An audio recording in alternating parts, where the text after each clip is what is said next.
বৃহস্পতিবার ব্যারাকপুরে বড়াখানা কনস্টেবলদের সঙ্গে লাঞ্চ করবেন মুখ্যমন্ত্রী এক টেবিলে বসে। প্রতি বছরই বড়াখানার আসর বসে, কিন্তু এবার অন্য রকম। প্রথমবার থাকবেন মুখ্যমন্ত্রী। কনস্টেবলদের সঙ্গে এক টেবিলে বসে লাঞ্চ করবেন শুভেন্দু অধিকারী।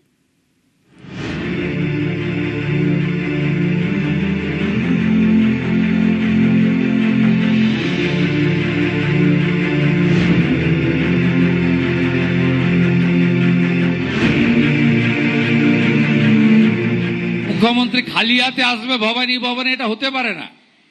কিছু তো দিতে হবে। আপনাদের রেশনে 2017 সালে 1500 টাকা ছিল রেশনে ভাতা। আমি পরে আরো বাড়িয়ে দেব, কিন্তু আপনাকে আমি দুর্গাপূজার গিফট দিয়ে গেলাম। অক্টোবর মাস থেকে 500 বাড়িয়ে 2000 টাকা করে দিয়ে গেলাম।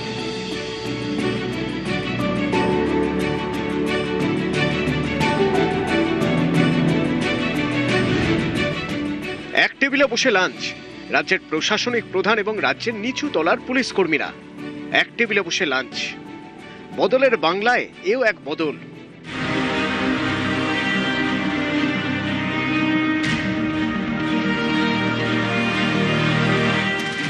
বৃহস্পতিবার ব্যারাকপুরে রাজ্য পুলিশের বড়াখানা খাওয়া দাওয়া নিয়ে মেগা আসর। সেনা থেকে পুলিশ, উর্দিধারীদের ব্রিগেডে এমন বড়াখানার রীতি বহুদিনের।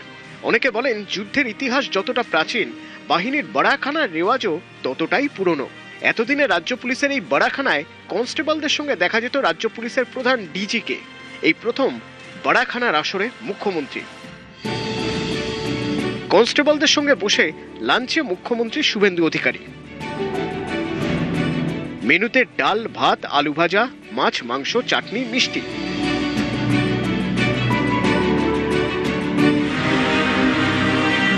কনস্টেবলদের সঙ্গে মুখ্যমন্ত্রী লাঞ্চ যোগীর উত্তরপ্রদেশে এরকম দেখা গিয়েছে। গত বছর মহাকুম্ভের পর পুলিশ কর্মীদের সঙ্গে ডিনার করেছিলেন সে রাজ্যের মুখ্যমন্ত্রী যোগী আদিত্যনাথ।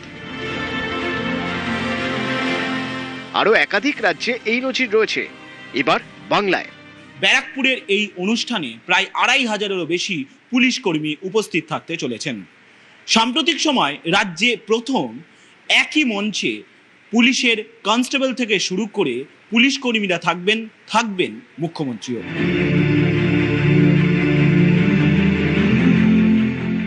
কোন রাজ্যে পুলিশি ব্যবস্থার ভিত করে দেন সেই রাজ্যের নিচুতলার পুলিশ কর্মীরা, যারা ঘাম ঝরান, মাঠে ঘাটে ডিউটি করেন।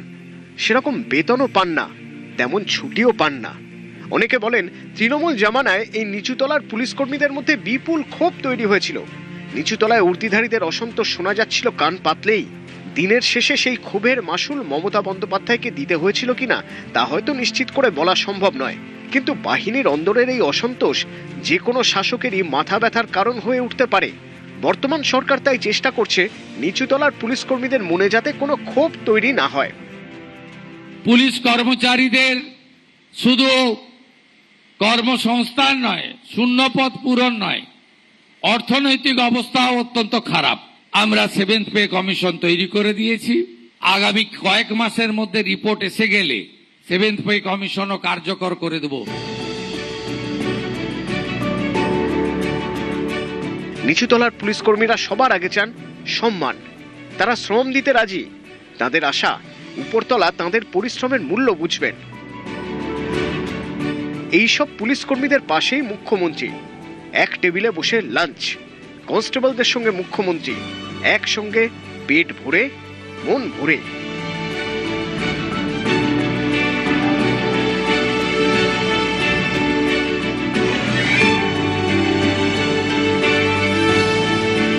নিউজ 18 বাংলা।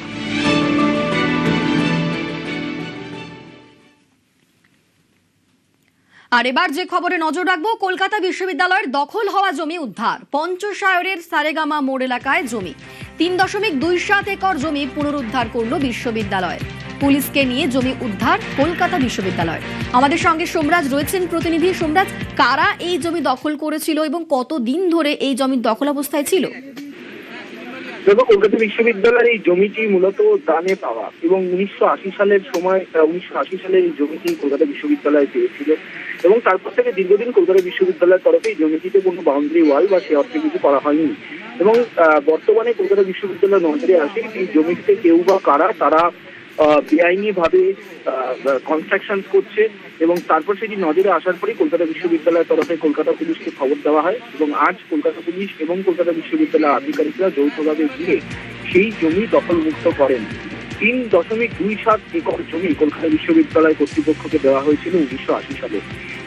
এইরকম একাধিক জমি বা একাধিক সম্পত্তি কলকাতা বিশ্ববিদ্যালয়ে রয়েছে যেগুলি কোনো রক্ষণাবেক্ষণ করা হয় না এবং সম্প্রতি কলকাতা বিশ্ববিদ্যালয়ের উপাচার্য তার নিয়ে একটি বৈঠক করেন এবং তিনি নির্দেশ দিয়েছিলেন যে যেগুলি দখল হয়ে রয়েছে বা যে জমিগুলিতে কোনো রক্ষণাবেক্ষণ করা হয় না বা সম্পত্তিগুলি সেগুলি যাতে পুনরায় নজর দেওয়া হয় এবং তারপরেই বিশ্ববিদ্যালয় কর্তৃপক্ষ এই বিষয়টি নজরে আসে এবং তারপরেই কলকাতা পুলিশ ও কলকাতা বিশ্ববিদ্যালয় উভয় মিলেই আজ সেই জমিটি পুনরুদ্ধার করে এবং ইতিমধ্যে বিশ্ববিদ্যালয়ে ব্যানার লাগানো হয়েছে।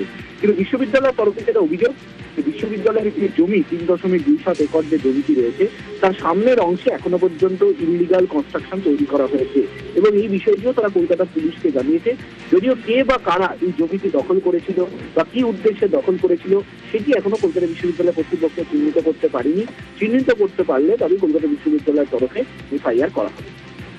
বেশ, ধন্যবাদ সোমরাজ।